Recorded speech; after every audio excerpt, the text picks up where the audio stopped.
Take it away, Carrie. All right.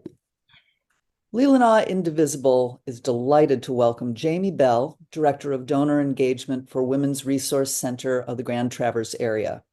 Jamie joined the agency in June 2021 to focus on building stronger relationships within the community in support of the WRC mission.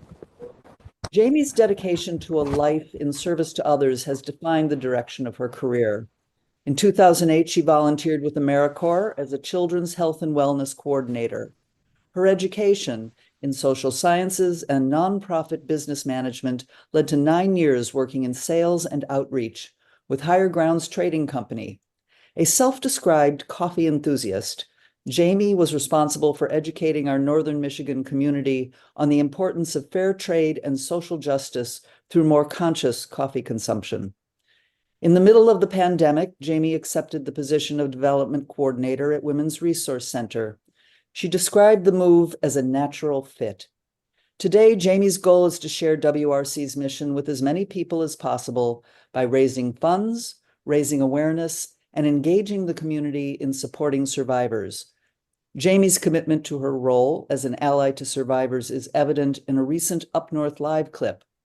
Her boots-on-the-ground approach follows her around town, posting notices in women's restrooms and local bulletin boards, making sure people know there are resources and support available 24/7, 365. There's a link to this clip, which will be in Jill's next email. Among her other talents, Jamie is a certified yoga instructor. She's a Traverse City native and is proud to be raising 3 little activists, Penny, Junie, and Jasper.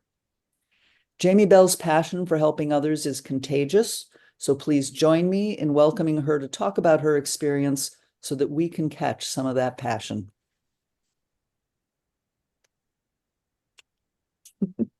Go to it.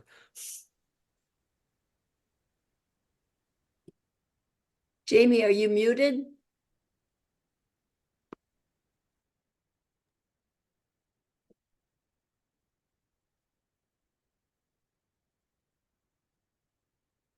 Jamie, we can't hear you. She's not muted.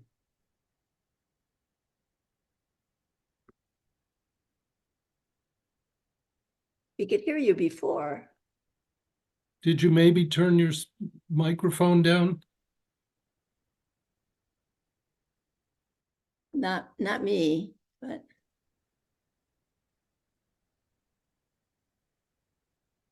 Sam, I'm not seeing her on the, she's here. If she's you're, there? I can see her and but I'm not hearing anything. yeah, Jamie, you want to go out and come back in? Okay.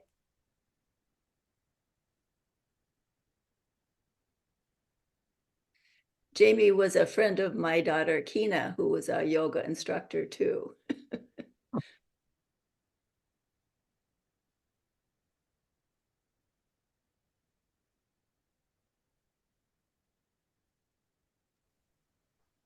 I'm still doing yoga 3 times a week, Sam. Oh, you are so good, Dar. I know.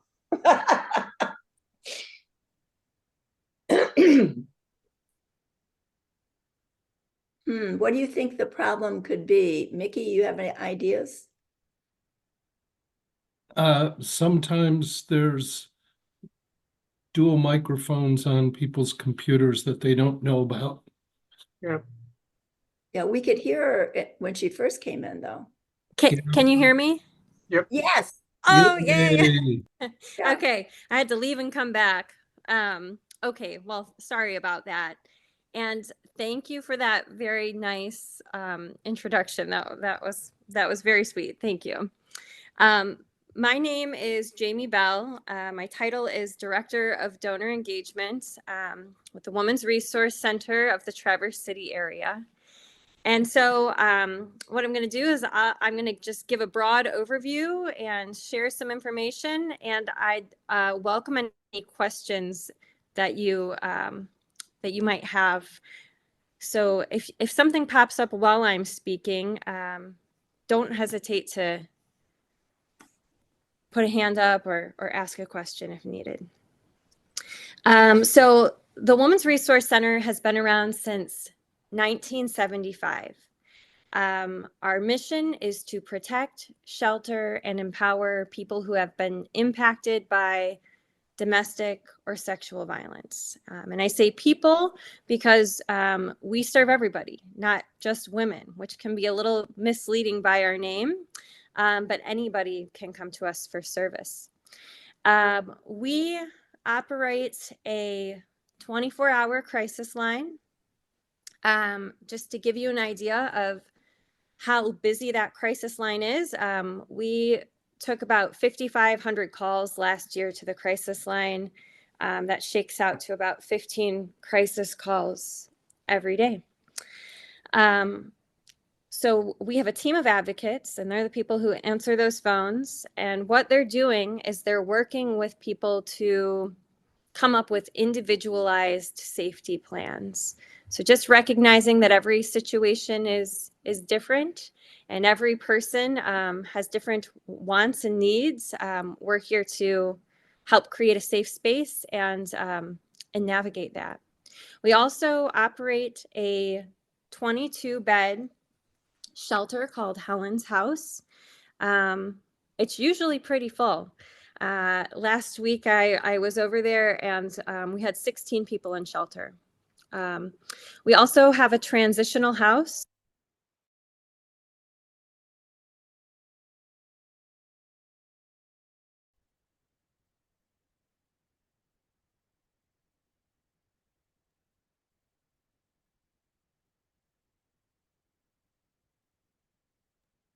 Jamie, we lost your sound.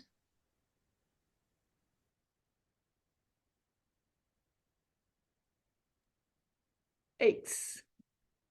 Try turning off your video. Unfortunately, maybe it's a bandwidth issue.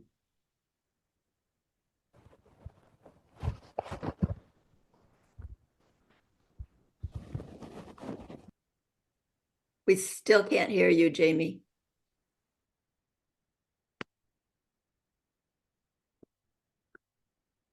You might have to go out and come back again. It looks like your microphone is muted, Jamie.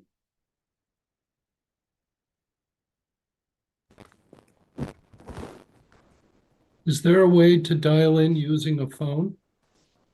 She says she's going to join by phone. Yeah. Thank you, Mickey. Oh, gosh. This is where we need broadband or internet connectivity. Absolutely. Can I ask a question about that? Sure. Do you think the discussions at the county board meetings about how great it is to have the first 1,000 feet of your driveway paid for is a recognized federal program? That I don't know. Gwen, do you know?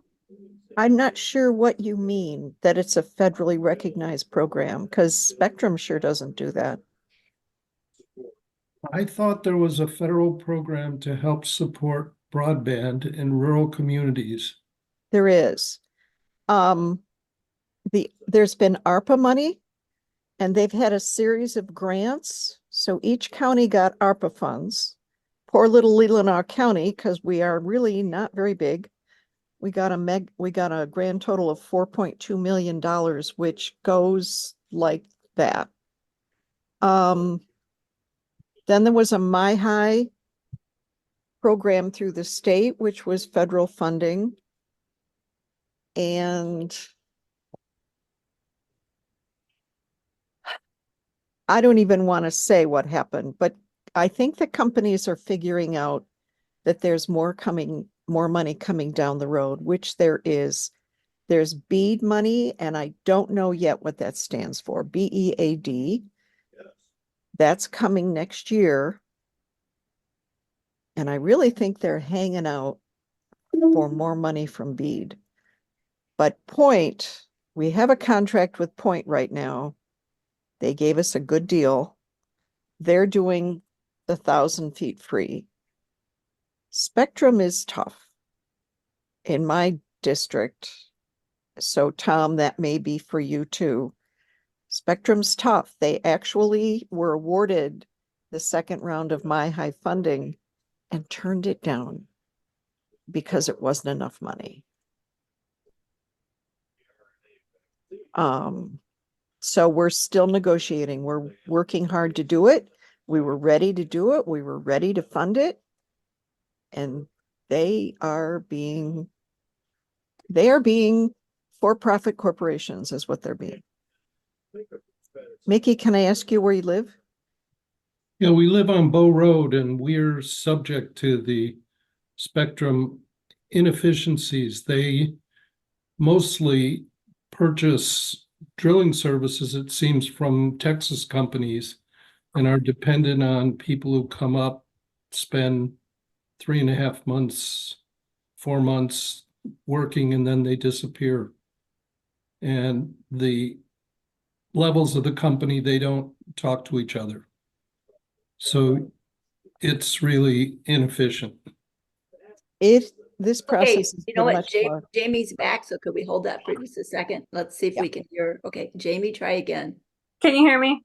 Yes. Okay, now I'm on my phone, so I thank you for your patience. Okay, so I was giving an overview of services, and I think where I fell off was right around talking about Helen's house and Madeline's house. Yes. And so just so Helen's house is our emergency shelter, 22-bed shelter. Usually it's a pretty busy place, pretty full. Last week we had about 16 residents over at Helen's house. And we also have Madeline's house. Madeline's house is our transitional home. And that house sleeps 12 people. And right now, more than ever, we have a lot of people staying in Madeline's house. So Madeline's house kind of acts as the bridge between emergency shelter and finding permanent housing. And as you're probably all well aware, the housing situation in the Grand Traverse area, it's a little bit sticky. It's a little bit complicated. So we have guests who stay for up to 2 years at a time there. They pay rent on a sliding scale. So anywhere from $1, and then the maximum cap would be $400 a month. And this is a place where people can just kind of regain their financial footing while they wait for an apartment to open up or something like that.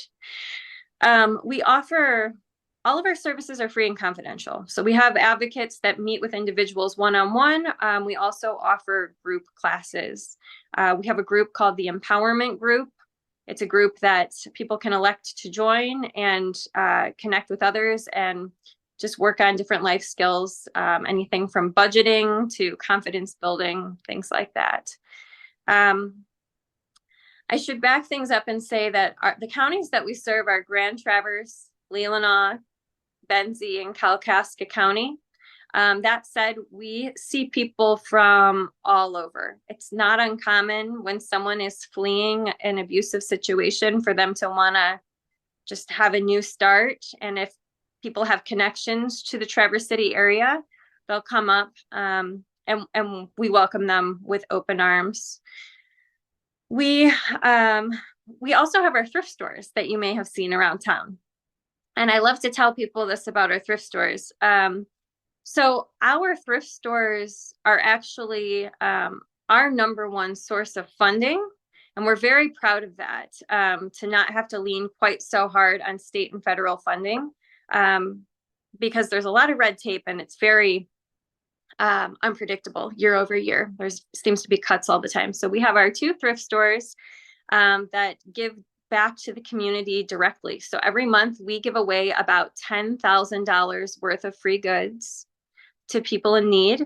So not just clients, anybody in your community, in our community, can come in and ask for help. So if someone's just gone through a divorce or any type of hardship and they're restarting, they can certainly come to us, and we're glad to set them up with what they need. So that's an overview of some of the services that we offer. we also do, we also have a court advocate now who works on staff. And so over the last couple of years, we have found ourselves helping with a lot of PPOs. These are personal protection orders. And just to give you an idea of the demand for this service, when I started a few years ago, I think overall for the entire year, we did about 40. This year, we're getting about 20 inquiries every month about PPOs. And what a PPO is it's a document. It's a legal document that's intended to create space between a person and whoever is harming or harassing them. And what that piece of paper does is it changes the requirements on law enforcement if they show up to a situation. They'll take somebody to jail.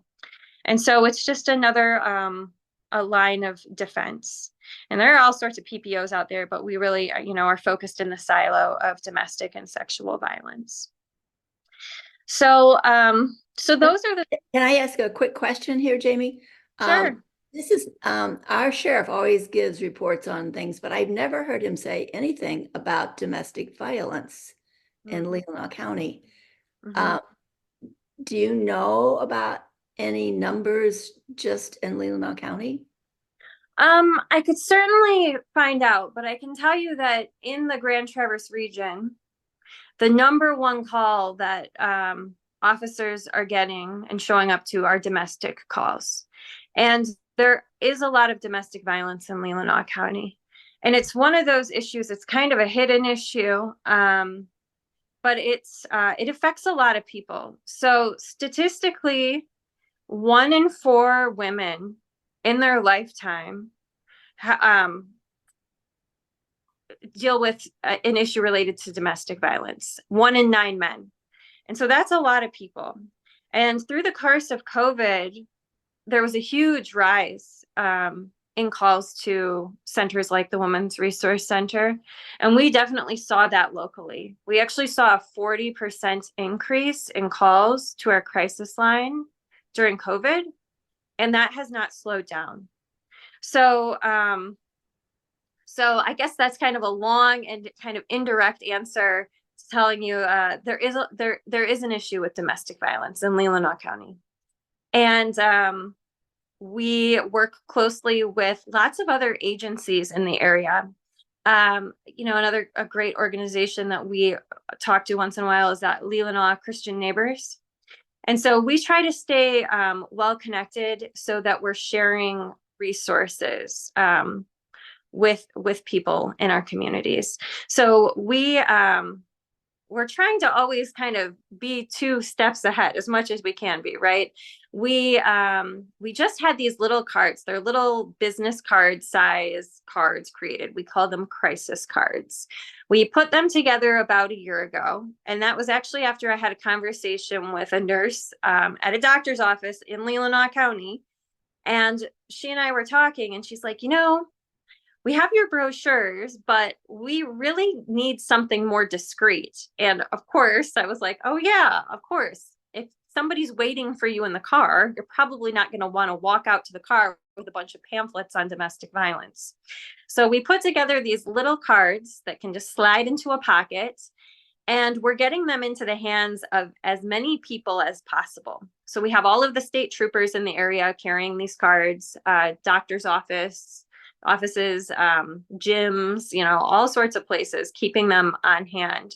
So we're trying to stay current and stay creative in getting our information to as many people as possible. We believe that more people who know about the services we offer, the better.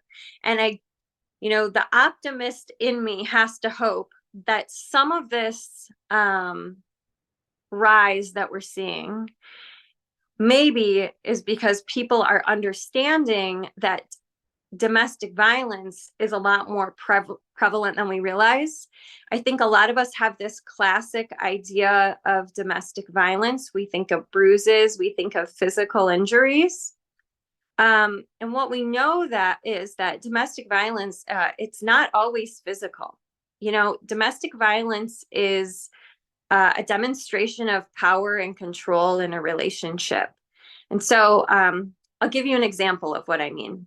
About, I guess it was probably about 6 months ago, I was talking to somebody, and he was telling me that he had a friend that he was concerned about because every time that she left the house to like go to the grocery store or whatever, when she came back, she had to show a receipt to her partner that had a timestamp on it. Now, that's a really big red flag. That is an example of power and control. You know, taking somebody's paycheck, belittling somebody. You know, if you are out in the world and you see someone who is belittling their partner, calling them derogatory names in front of other people, that's a real red flag. And so it's our goal to provide some community education, because I think that naturally, as helpers, as concerned neighbors, sometimes we want to put ourselves right in the middle and tell people what to do. And we know that we can't do that. So we operate on what's called an empowerment philosophy, which means that everything that we do is guided by the wants and the needs of the survivor. So we're not going to march anybody in. We're not going to call and track anybody down to come in for services. But when they come to us, we'll share with them what their options are. So not everybody comes in and stays in our shelter. In fact, on average, a woman will attempt to leave an abusive relationship 7 times before she leaves for good. So we see a lot of people who come back. We see a lot of people who just need to kind of know what their options are. And if we can empower them to make those choices, it's going to be a much more sustainable outcome. And so we want to be tender with our words, and we want to really hold that non-judgmental place and space, because every situation, you know, there are so many things to consider, especially if there are children. If somebody's walking away and that means they're going to have no access to finances, it's a lot. If people have pets, there are a lot of things to consider. And so we want to remind the community that if you know someone and you're worried about them, probably the best thing you can do is listen to them and not tell them what to do, but remind them that there are resources like the Women's Resource Center and that they can call us for advice. We don't want to get in the middle and yell at somebody's partner. We don't want to, you know, even though it feels like sticking up for somebody, because at the end of the day, we're not the person going home with that partner. And so we certainly don't want to unintentionally make more waves for someone in that process. So it's a very heavy topic. It's a lot to think about, and it's kind of hard to believe that violence like this exists in our community. But it does. And I think that, you know, if we can just be tuned in and have our eyes open and respond to people by saying things like, are you okay? You know, can I help you? And really listening. I think those are some of the most effective things that we can do as allies within the community. And so now I just want to welcome any questions. I know that was a lot to kind of squeezed in there. But I'd like to answer any questions that you have and offer clarification the best that I have if there are questions.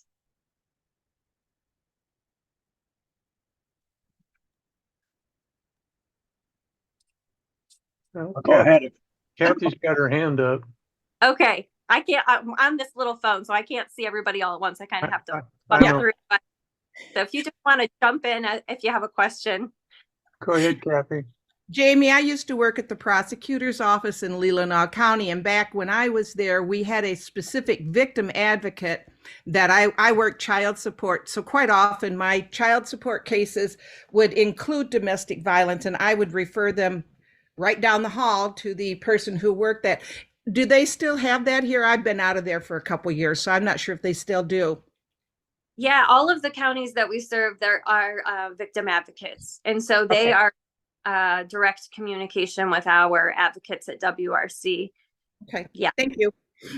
Thank you. Sarah?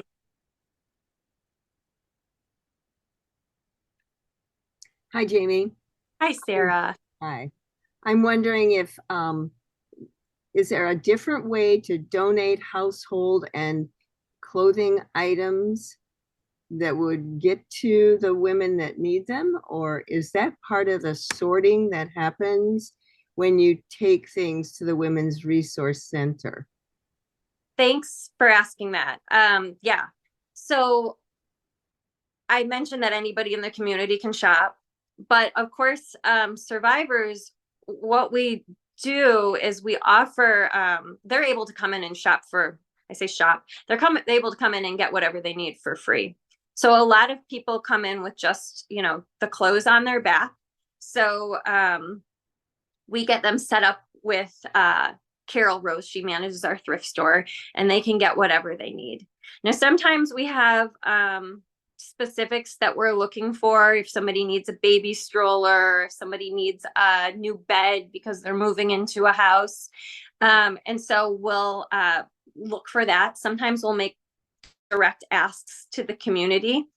But when you bring items in, they will either be given away to people who need them.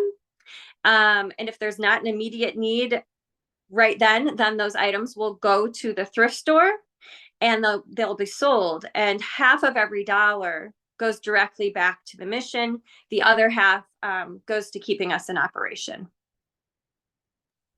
Hey, Keith? Thank you for that information. It's very helpful, very interesting. Just a question, in these white cards, I didn't catch it. You put them in the consignment shops? We do. We put them in the consignment shops, and we also distribute them to other local community partners, and really all sorts of partners. So I mentioned the state police and doctors' offices, other nonprofits, businesses, basically anybody who thinks there might be a need, they hang on to those. I just met with some folks who have a brewery, and they keep a little stack behind the bar. So if they, see somebody who might need something, they can slide that to people. We've also been working on getting posters out into the community that have these little pull tabs. And we used to put them all over community boards and things like that. But we gave that a lot of thought, and we've started strategically placing those posters in bathrooms, because sometimes that's the only moment someone has away from someone if they're in a really controlling relationship. And so as soon as we started putting those posters in bathrooms, we started seeing all of these tabs coming down. So we're trying to be creative. We're trying to kind of look at things through the lens of a survivor, as someone who might be a little bit stuck. So yeah. Those have been really helpful. I've seen them in lots of ladies' bathrooms. Oh, good. I'm glad to hear that. I'm curious, Jamie, thank you so much for being here. This is really a wonderful presentation. And I was wondering, what about places like Lyft? What about for teenagers? The Lyft organization in Sutton's Bay. I was thinking, for child abuse that also needs help. Yeah. So, we do have teenagers who contact us sometimes. And so we're happy to help them out. We are mandated reporters if we're talking to children. And then we also would work with other organizations. So, organizations like like Lyft or, you know, places within their counties. Yeah. So we have direct relationships where we have an advocate who will call them right up, and usually they've got a personal relationship with our advocates over at their offices. So we try to stay pretty well connected because it's a big problem to tackle. And there's usually a lot of other issues tied to domestic violence. You know, I think that one of the really unfortunate pieces is we see people who come to us who have been in horrible situations, who are maybe coping with that or have been coping with substance, or maybe they have some mental health issues. So there are other issues that need to be looked at as well. You know, we had a woman come to us, and she developed a very horrible issue with a horrible relationship with alcohol. She was a sexual assault survivor and had been through some horrible things. And so what we were able to do for this woman was we were able to find her an in-treatment program, and we took care of that for her so she could take care of that. And then when she was done with the program, she came and stayed at Helen's house. So that's kind of one example of all the different directions that we go with each survivor. It really is a different walk with everybody. Okay, I see some hands up now. So I see Darlene. Hi, Jamie, something new that I've noticed in pre-doctor appointment surveys that you fill out before you go is, are you safe at home? And those kinds of things. What do doctors do with that information? Well, that's a good question. And I think I'm not an advocate, you know, I'm a fundraiser. So I don't know. I don't have all the answers about the front lines, but I believe that they would refer you to another agency. So they would record that information and they would provide you with information either to a local or national helpline. I see Mickey has a hand up. Yeah, first off, Peachy Rentenbach has had a question in the chat for a while, and maybe she'd read it. Sure, yes. If somebody, let me see if somebody wants to share. Well, I can repeat my question. It was about the difference in the two houses, and if there was a maximum capacity, and are pets and children serviced, and is there a transition between being in one house and then moving on to the other? And just more about the two houses is what I was interested in. Okay, yeah. So yeah, the difference, so in the houses. So Helen's house is for people who are fleeing. So they're in immediate transition. And sometimes we have people stay at Helen's house for a night, and then the next day they go and stay with family or friends. Sometimes people stay for several months. There's really no time limit on that length of stay. But if someone is feeling ready and they're starting to look at things like housing, and you know they're ready to make the next step, then we will transition somebody over to Madeline's house. And Madeline's house is a little bit more comfortable, I would say. You know, 22 people in a house versus 12. It's just a little more relaxed and a little more long term. So people can stay over at Madeline's for years if they need to. One of our hopes for Madeline's house, and I don't want to speak about this too much because it's still really, we're in like the dream phase here where we're talking about what it would take, is what we'd really like to do in the future with Madeline's house is convert it into individual studio apartments so that people have some more independence. You know, the group living is great. It's certainly better than not having anywhere to go. But I think about myself and my little kids, and if I was really getting on my feet, probably probably what I would really want is just to be in my own little nest with my kiddos. So that's something that we're talking about.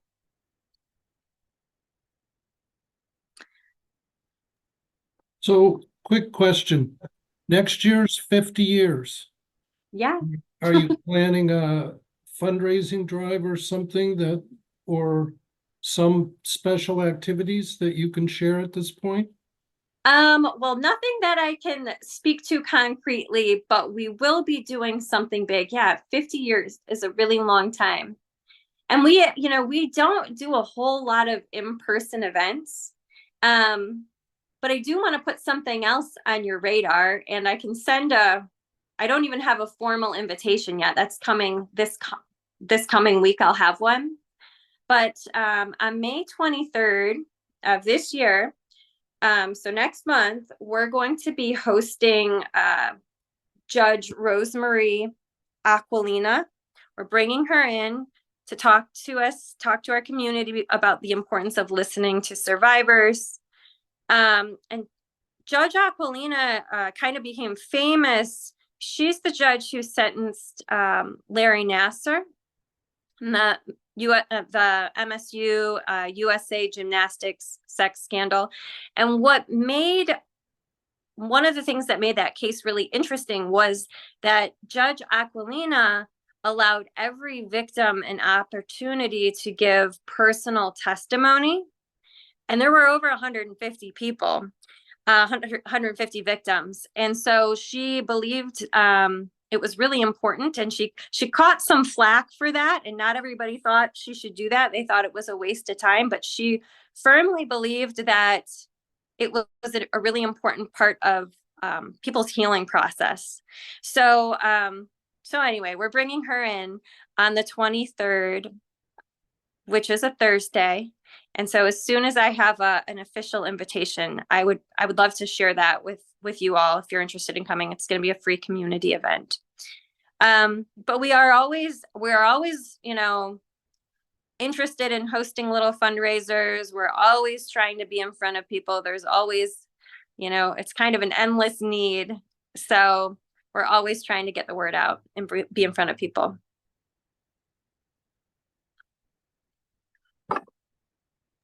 Thank you so much, Jamie. It was so wonderful to hear about all the good work you're doing, and we will be as supportive as we can be.